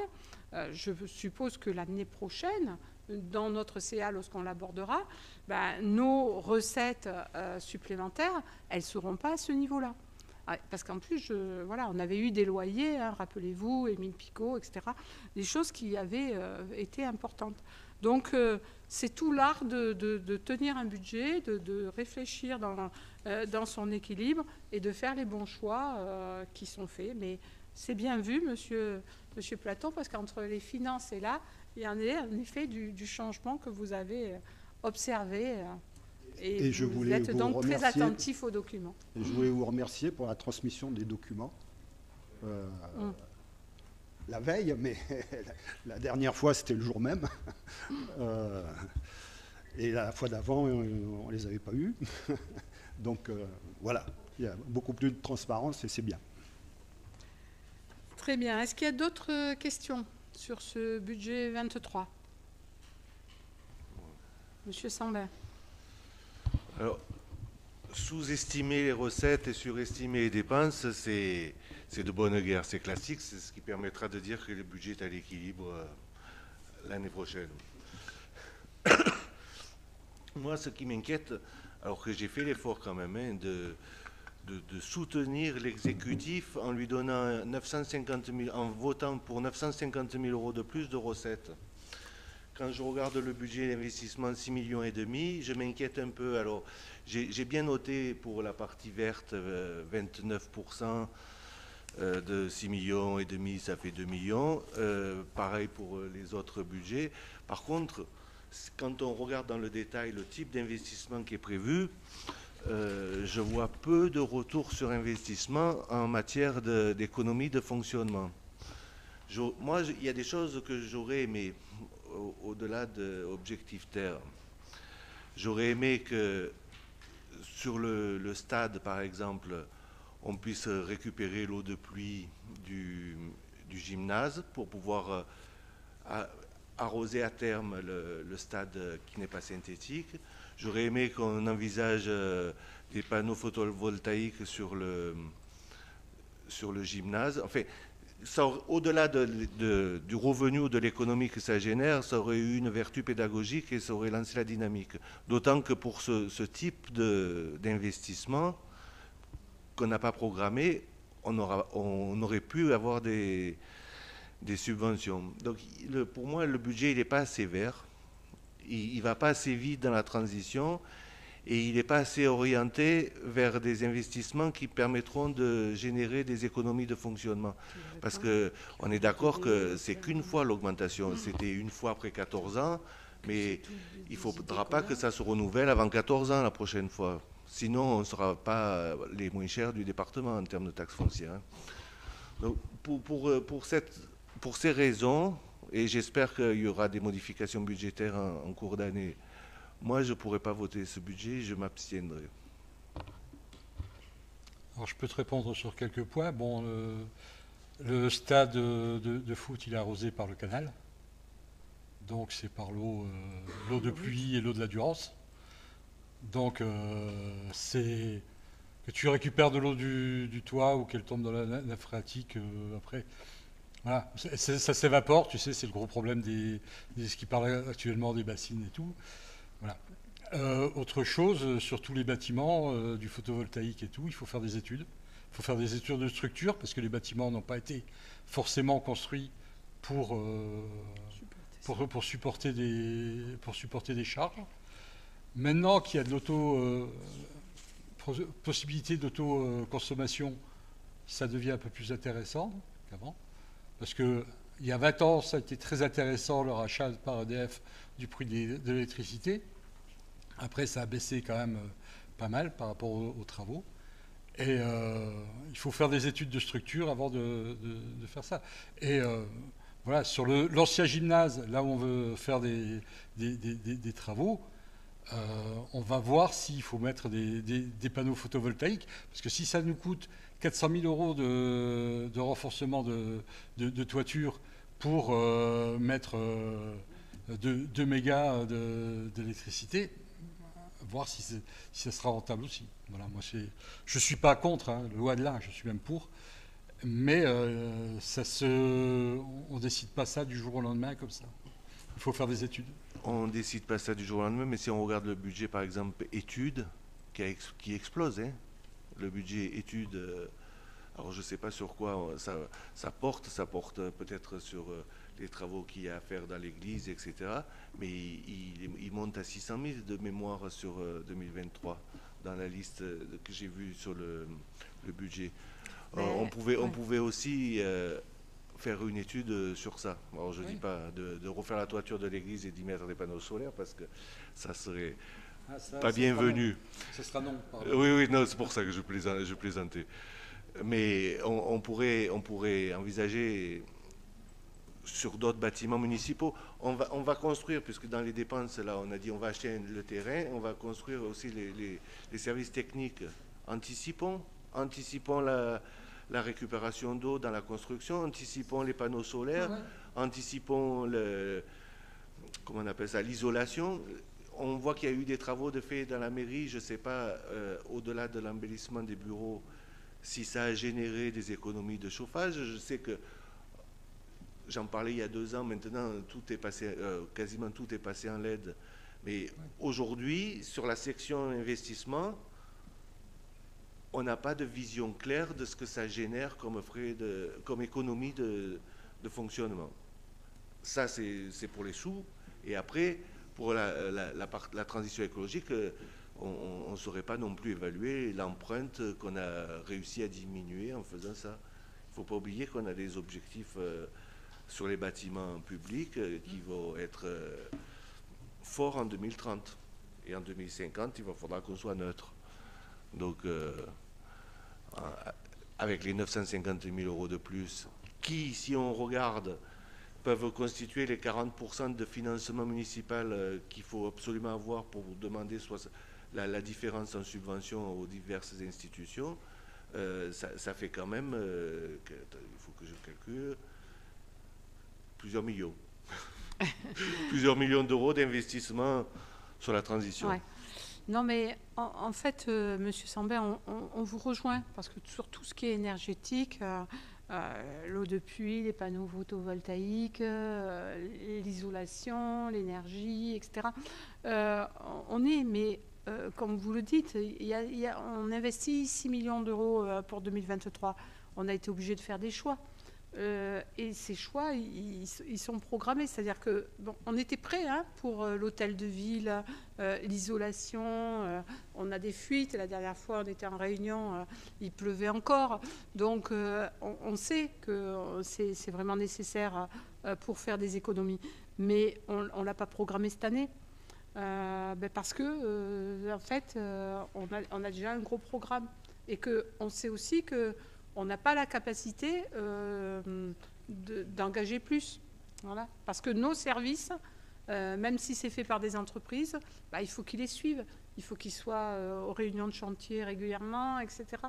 Donc, 600 000 d'études, ces études, elles sont nécessaires pour monter les dossiers de subvention. L'étude de terrain, la structure, voilà, les services techniques ont travaillé au prévisionnel par rapport au projet là-dessus. Et ces études, je le disais pour le fonds vert justement, où les diagnostics sont beaucoup plus poussés. Donc, il faut qu'on reprenne ça.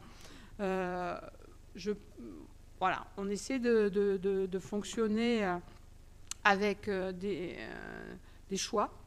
avec parcimonie par rapport à ce qu'on peut faire sur l'investissement et autant faire se peut, chaque fois, aller vers des économies d'énergie parce qu'il faudra, de toute façon, toujours raisonner ainsi par rapport à ce fonctionnement qui est le plus contraint et qui nous, voilà, peut-être bloquant parce qu'il y a obligatoirement des choses qui se répètent dans le fonctionnement et qu'on ne pourra pas plus contraindre. Quand on demande à tous les services de faire des efforts, ils en font, mais voilà, on est quand même limité. On ne peut pas non plus aller plus loin. Paula ?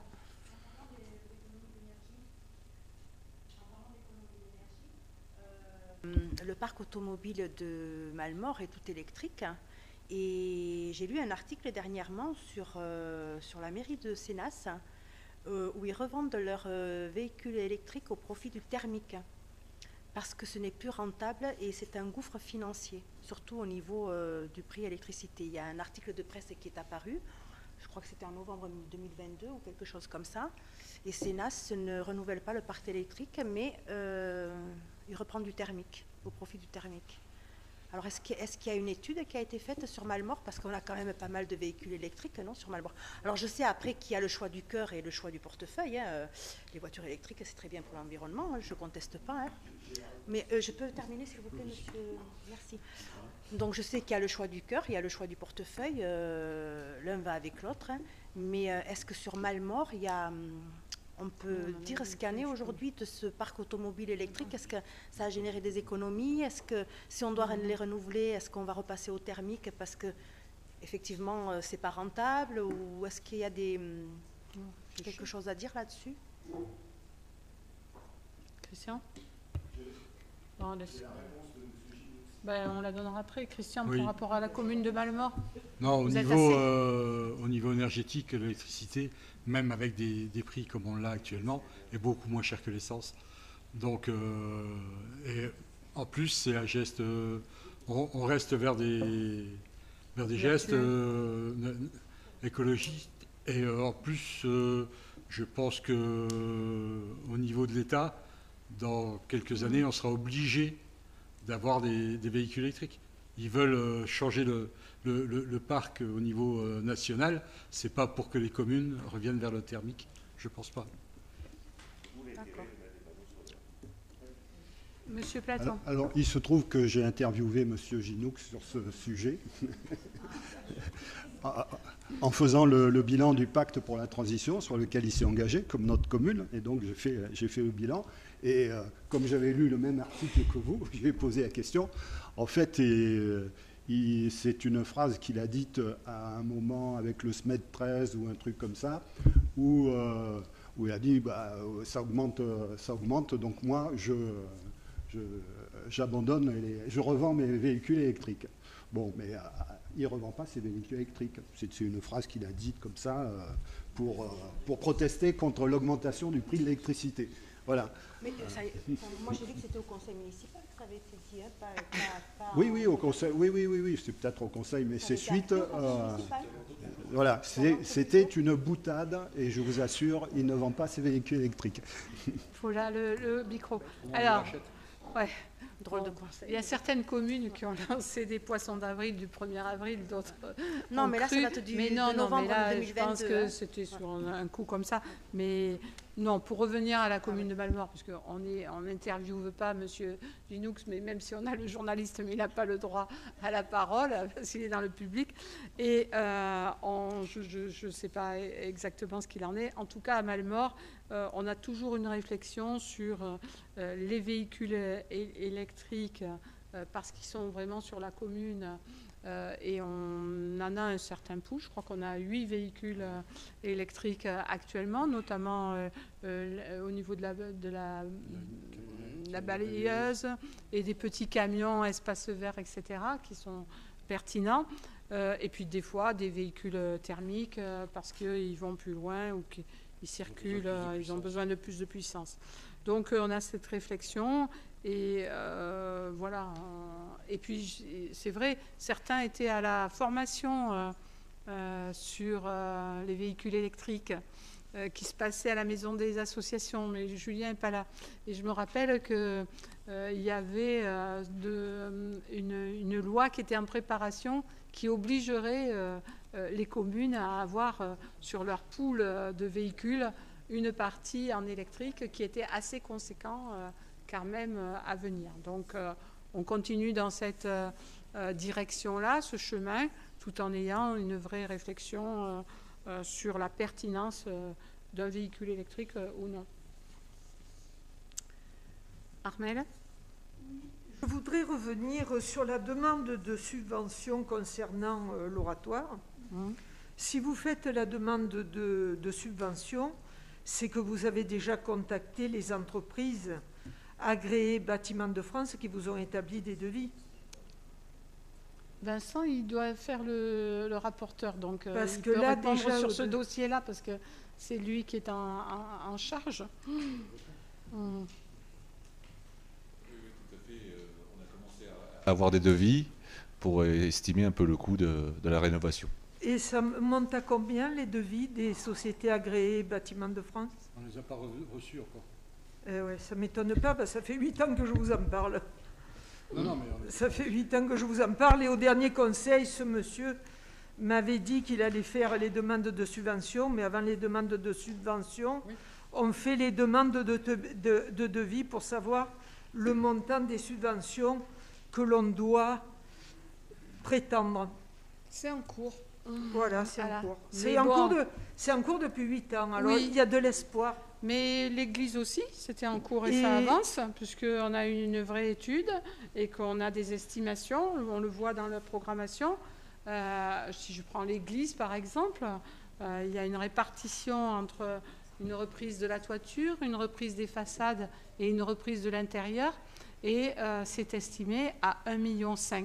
Donc, obligatoirement, pour rénover le patrimoine de notre Église sur la commune, il faudra qu'on le fasse en plusieurs tranches. Mais là, ce qui m'inquiète beaucoup, c'est que vous devez attaquer les travaux à côté et faire effondrer la cave coopérative agricole qui va faire des vibrations, et les fondations des nouveaux bâtiments à côté également. Donc si l'oratoire n'est pas restauré, il va tomber. Il n'y a plus de joint entre les pierres.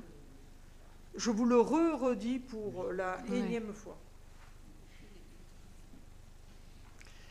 D'autres questions sur ce budget ?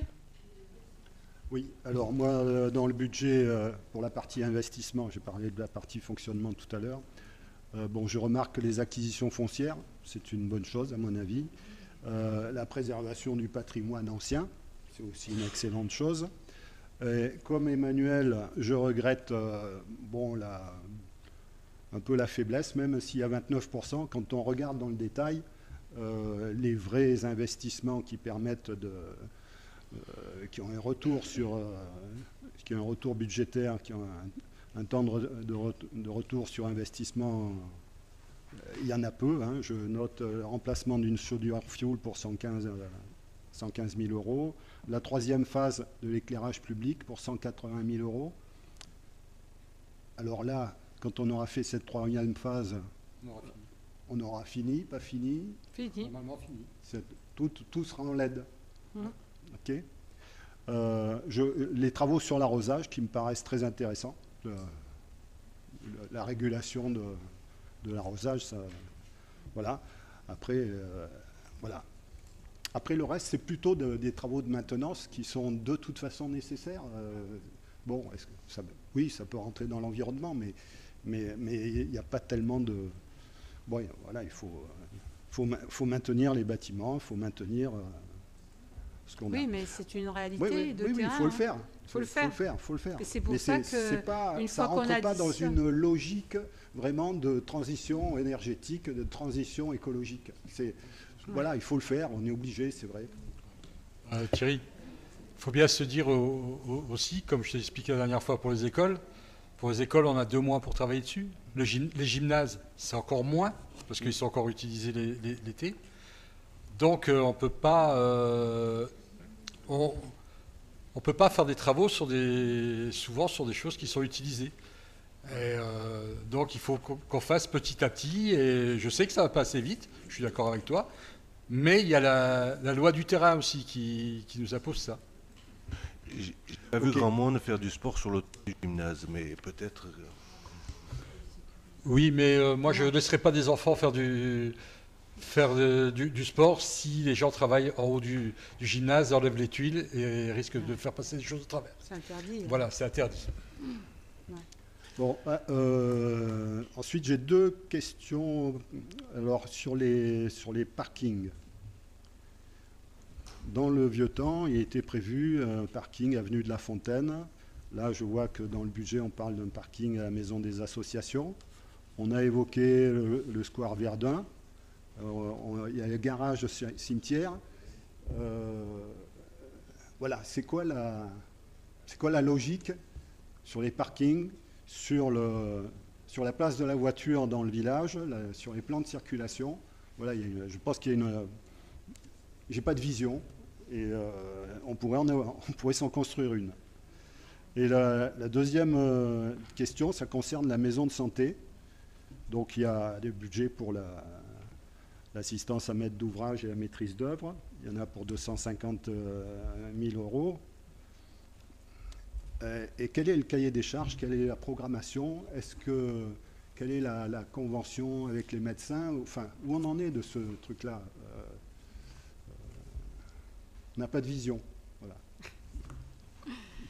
Alors, bien sûr qu'on a une vision et bien sûr que voilà, on a travaillé. Je vous rappelle. J'ai pas dit que vous aviez non, travaillé. Non, mais la maison de santé, je ne sais pas, mais Philippe, tu peux l'aborder puisque il y avait un comité, hein, il y avait un groupe de travail qui s'était constitué, qui nous a permis de mettre au point quand même les grandes lignes et les grandes idées, au point de faire un cahier des charges, de faire un appel à maîtrise d'œuvre, un marché qui a été choisi, et donc on en est à cette phase-là. Donc le prestataire pour travailler a été choisi, et maintenant, en effet, commence la vraie phase de travail sur la base de la maison de santé. Et j'entends déjà certains qui disent que c'est déjà trop petit et on fait n'importe quoi, etc. Non, je pense qu'il y a un vrai travail et un vrai besoin, et il y avait une urgence aussi par rapport au risque de désert médical, si on ne prenait pas ça en main au niveau de la commune. Voilà. Donc on avait fait des achats salle de sport et petit casino pour cela. Sachez qu'il y aura plus de 800 mètres carrés d'espace pour une maison de santé en cœur de village, ce que Envie de Ville avait carrément précisé et clarifié pour garder un centre-ville attractif et dynamique. Voilà, nous avons fait ce choix et maintenant commence la phase de travail. Mais je laisse. C'était pas ma question. Moi, je te réponds. Tu dis que la question, c'était quand c'est qu'on. La vision, on sait, on l'a. C'est quand c'est qu'on nous présente ce qui a été pensé et ce qui est demandé dans le cahier des charges. C'est tout. C'est tout. Ben, je dis que le cahier des charges pour le maître d'œuvre a été fait et le maître d'œuvre va revenir vers nous pour une réunion où ce sera présenté. Tout à fait. Donc, en fait, l'AMO, c'est un AMO, a été effectivement choisi. Et donc là maintenant, il va y avoir un travail en commun avec justement les médecins qui avaient déjà un projet initial bien pensé, même très structuré, les services de la ville et puis aussi le service économie, puisque dans ce projet, il y a un volet qui concerne effectivement le développement économique de la commune. Donc il y a un gros travail qui va être réalisé dans les mois qui viennent, qui va démarrer très bientôt, puisque voilà, et avec un objectif, alors je crois que les travaux puissent démarrer automne, à l'automne, fin d'année quoi. Voilà, fin d'année, démarrer fin d'année, puisqu'il va y avoir quand même une période de préparation des bâtiments, etc. nécessaire.